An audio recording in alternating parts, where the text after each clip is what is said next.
Cuando el pecado te paraliza. No es un tema muy amable para muchos.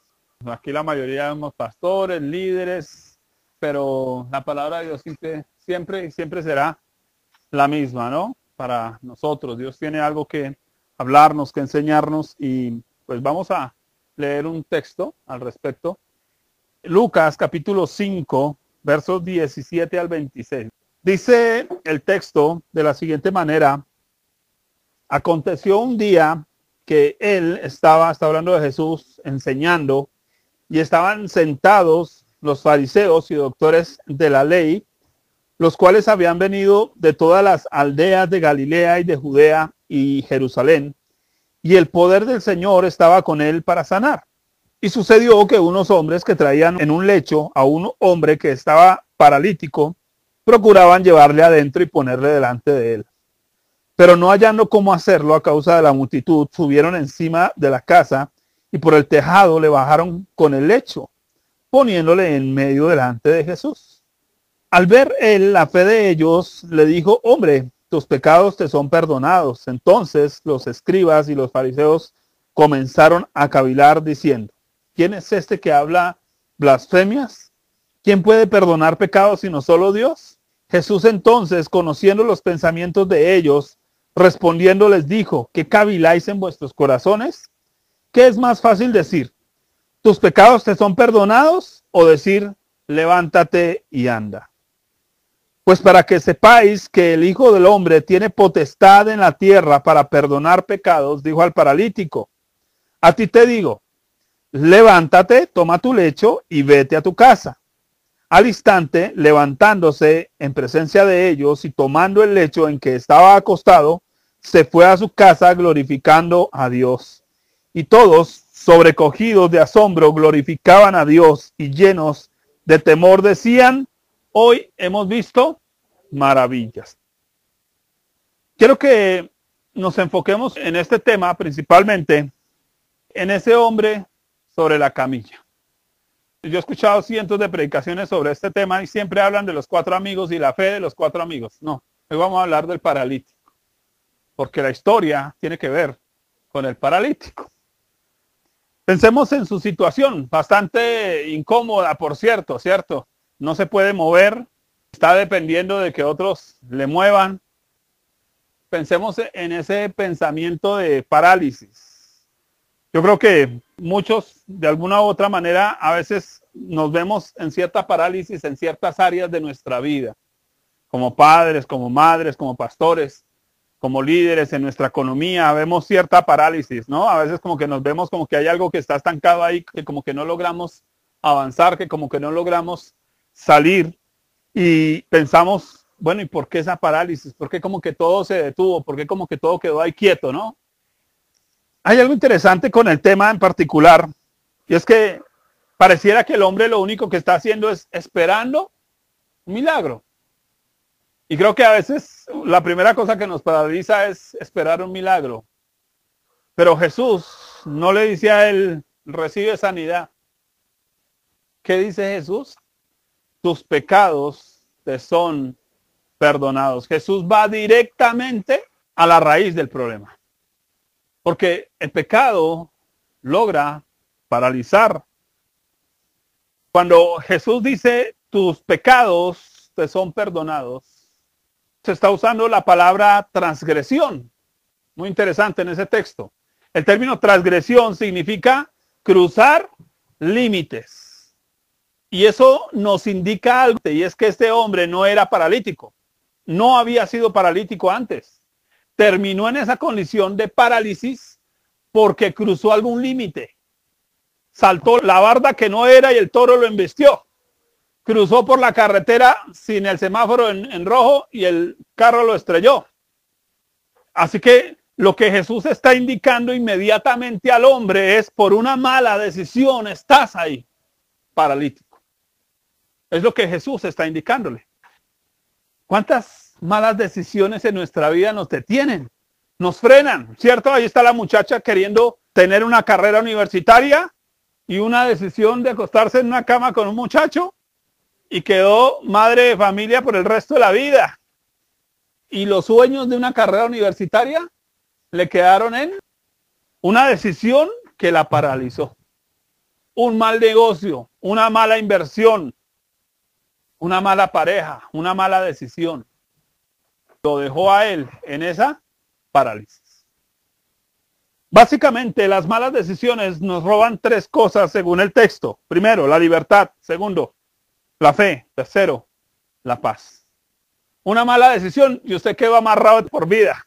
Una mala decisión y usted no tiene paz, no duerme tranquilo, ¿sí o no? Tiene deudas, tiene cosas. Una mala decisión y usted pierde la fe y usted dice, no, ¿y ahora yo qué hago? ¿Cómo lo voy a hacer? Pensemos en ese hombre, porque ese hombre perdió esas tres cosas. Vamos a observar. ¿Cómo sabemos que alguien ha perdido su libertad? Observe conmigo, versículo 18. Y sucedió que unos hombres que traían en un lecho a un hombre que estaba paralítico, procuraban llevarle adentro y ponerle delante de él. Observe, este hombre no tiene libertad. ¿Por qué no tiene libertad? ¿Sabe cuándo uno sabe que no tiene libertad? Cuando otros lo tienen que cargar. Uno no tiene libertad cuando otro le tiene que estar diciendo, pero venga, va a ir a la iglesia, pero venga, va a orar, pero venga, si va a buscar un esclavo. Porque mientras yo necesite un ayo, mientras yo necesite quien me esté jalando, empujando, no tengo libertad. El hombre lo primero que perdió fue su libertad. ¿Qué significa perder la libertad? Volverse dependiente de los demás. La única forma de que ese hombre llegara allá en medio de Jesús era que otros lo trajeran. ¿Cuántas veces nosotros nos hemos visto impedidos y en este caso esperando que sean otros los que nos carguen, ¿cierto? Esa persona que ha perdido su libertad siempre está esperando que fulano y sutano actúen.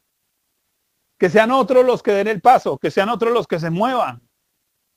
Miren, es que uno sabe que ha perdido su libertad cuando está pidiendo oración a todo el mundo, cuando no ha aprendido a orar por sí mismo. El hombre no solo perdió su libertad, perdió la fe. ¿Cómo sabemos que alguien perdió la fe? Vamos a leerlo. Versículo 20. Observe la frase, al ver él la fe de ellos. Oiga, ese es un tipo que está andando con la fe prestada, con la fe del ungido, con la fe de otro. Si no fuera por la fe de los amigos, el tipo ni llega allá. Y entonces cuando una persona ha tomado malas decisiones, no solo pierde su libertad, pierde su fe. Y entonces empieza a depender de la fe de otras personas. Y quiero que observemos, porque la Biblia dice en el verso 18 que ellos procuraban. Dígalo conmigo, procuraban.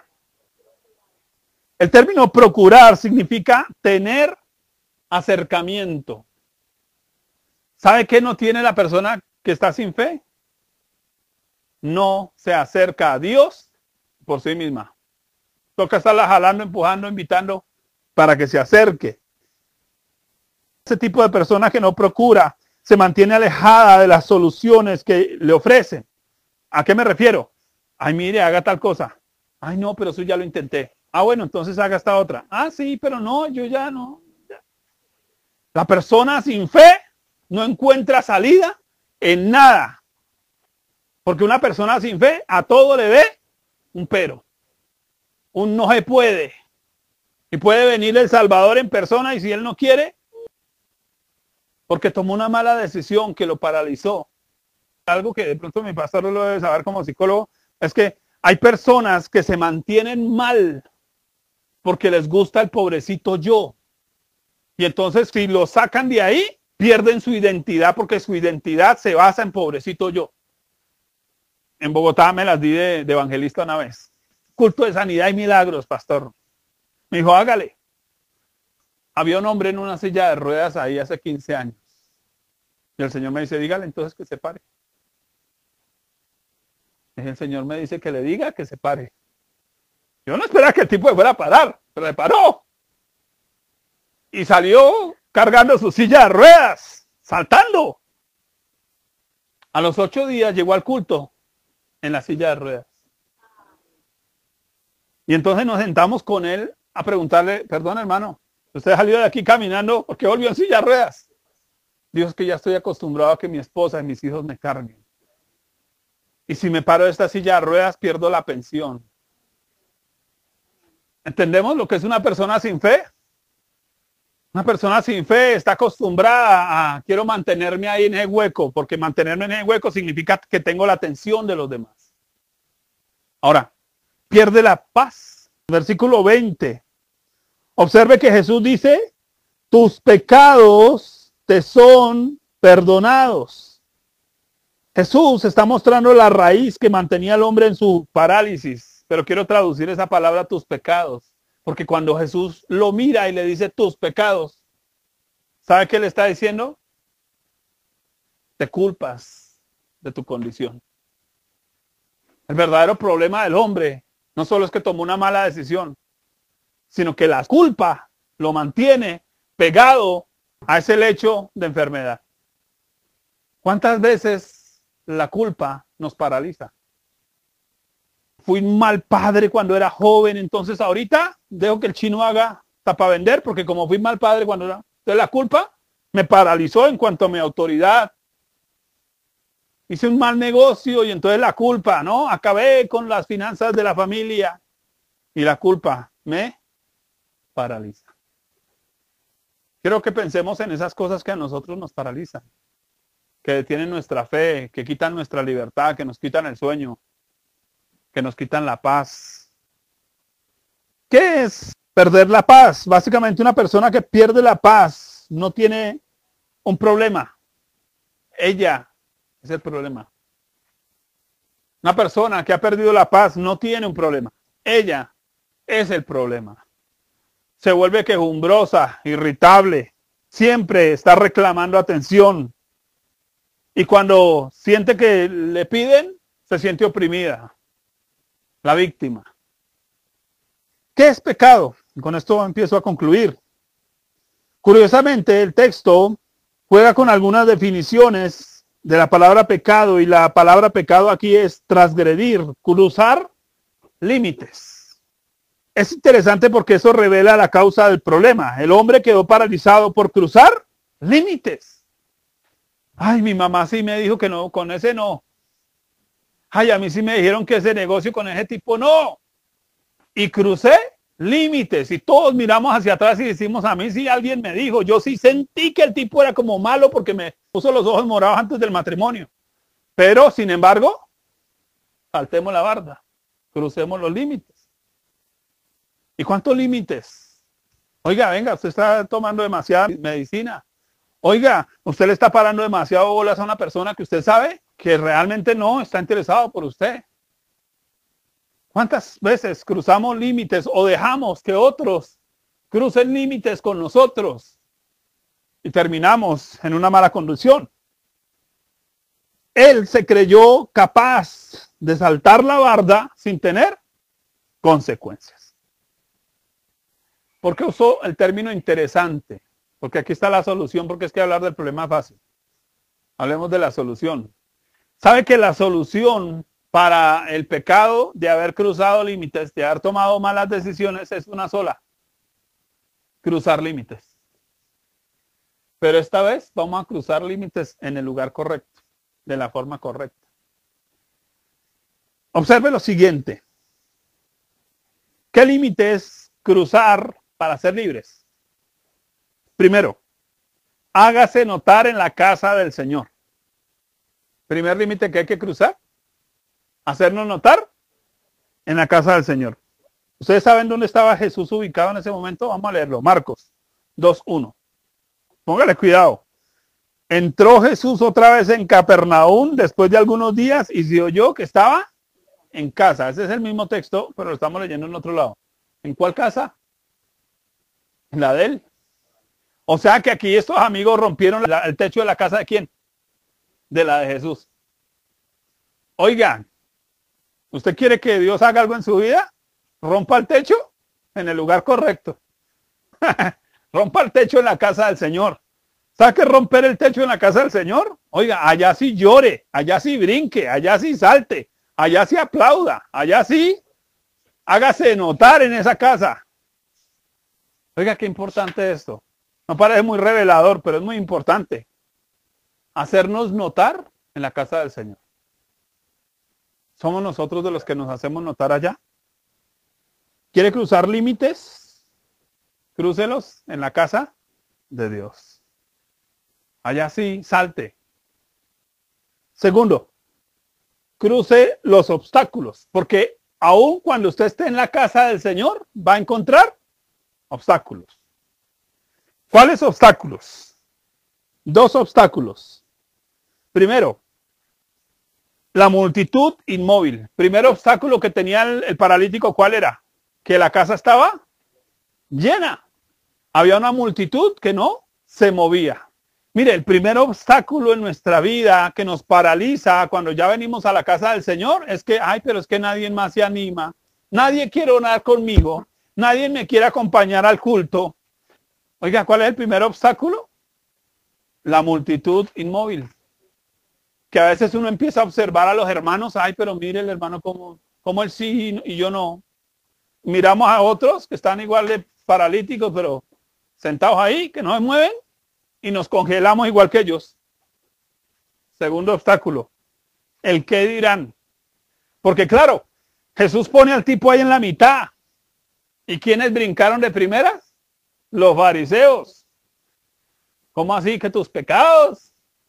Y sí, pecador, mire, por eso está ahí, desgraciado. Por eso que está ahí. Los religiosos no dudaron en pensar lo peor de Jesús. ¿Cómo así que Jesús perdonando pecados? Y este hombre era uno de ellos. Piensa en eso. Porque muchos de nosotros nos paraliza lo que dicen los demás. Ahí sí me ven cargando una Biblia. Ahí sí me ven poniendo música cristiana en la casa. ¿Qué van a pensar si yo les predico y me paralice? Tercera cosa que nos paraliza. El miedo a la altura. Porque es que, perdónenme, pensémoslo un momentico. Un obstáculo importante por superar era el miedo a la altura. Imagínense. Era bajarse por un techo incierto, sobre sábanas que pudieran romperse, con cuerdas que usted vaya a ver de dónde la sacaron. ¿No era como peligroso? Una persona inválida pesa. ¿Será que el tipo no dijo, bueno, y me van a mandar al vacío? Terminé inválido porque me tiré al vacío y aquí me van a tirar otra vez al vacío. Piensa en ese miedo a la altura, porque de alguna manera este hombre estaba dependiendo de las fuerzas de sus amigos. Dependía de que la cuerda aguantara, de que los hombres aguantaran y de que la sábana aguantara. Y de que el techo aguantara. Piénselo por un momento. Observe la pregunta que voy a hacer. ¿En dónde voy a aterrizar? ¿No nos hemos hecho todos la misma pregunta? ¿En qué voy a ir a parar yo? Y si yo doy ese paso de fe, ¿en dónde voy a parar? Porque pareciera incierto. ¿Dónde va a aterrizar finalmente? Segunda pregunta que voy a hacer acá. ¿Y si me vuelvo a caer? Si se voltea esa sábana ahí.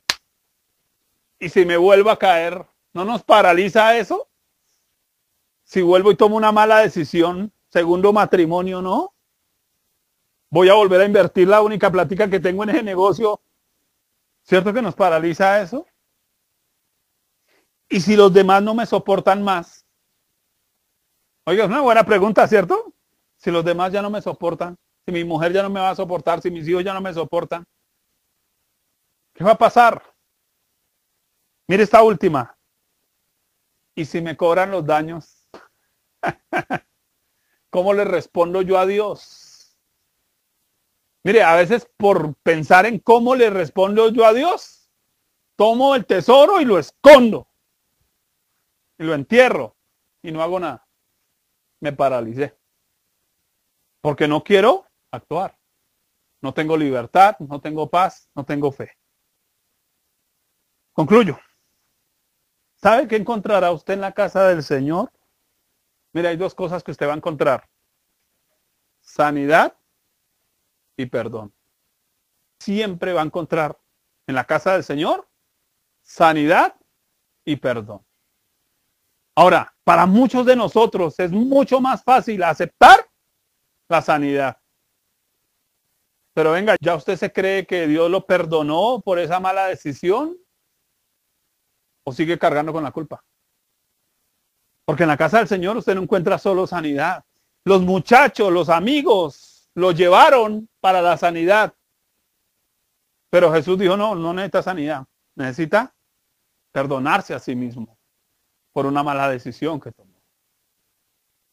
Y tomar la decisión de hacer a un lado su lecho, su campo de comodidad y dar un paso hacia afuera de eso. Porque mientras sigamos viviendo en la culpa vamos a seguir estancados. Así que cuando uso el título, cuando el pecado te paraliza, pudiera decir cuando la culpa por una mala decisión te paraliza. Y pensemos en eso. Permítame leer lo que tengo acá. Escuche lo que Dios va a hablarle a su corazón y a su vida. Esto no está al vecino. Usted no está solo. Mire a su alrededor. ¿Está solo? Usted no está solo. A veces nos estancamos porque creemos que estamos solos. Pero no estamos solos. Hay gente que ora por nosotros. Hay gente a la que le interesa nuestra condición. No estamos solos. Las personas a tu alrededor son excavadores de techos, son cuerdas de amor que te traen a Jesús, son lechos en los cuales puedes llorar si necesitas, son saltadores de muros que creen en lo que Dios puede hacer por ti, pero no les dejes a ellos todo el trabajo. Aprenda a oír a Jesús cuando le diga, levántate, levántate. ¿Sabe que a veces duramos años para levantarnos de una bobada? Pecamos en 2 minutos y duramos años echándonos culpas. Hombre, levántese. La demora de la sanidad es nuestra.